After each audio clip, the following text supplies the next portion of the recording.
Баршаңызға сәлем, каналыма қош келдіңіздер. Бүгін сіздермен сұлы жармасынан 15 минутта дайын болатын жеңіл печенье жасаймыз. Орысша айтқанда овсяное печенье. Ол үшін ең алдымен керек заттарымызды дайындап аламыз. Ең алдымен бізге ұн, сары май, қант және сұлы жармасы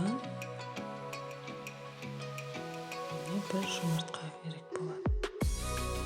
Печеньемізді жасауды бастаймыз. Ол үшін ең алдымен үй температурасында еріп тұрған сары майды не болмаса маргаринді қолдансаңыздар болады. Қантымызды саламыз.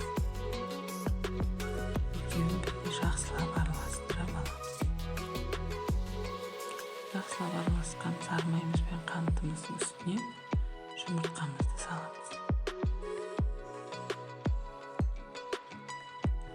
Жақсылап араластырып, оның үстіне сұлы жармасын саламыз. Мен блендермен майдалап алдым.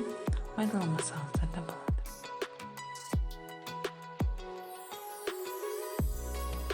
Қопсытқыш қосылған ұнымызды аламыз. Енді бәрін бірге жақсылап араластырып, біркелкі болғанша араластырамыз. Міне осындай масса пайда болды. Енді пергаментный бумага төселген формамызға осылай жасап шығамыз. 180 градуста 15 минут пісіріп аламыз. Міне біздің печеньелеріміз дайын, өте дәмді және жұмсақ болып піседі.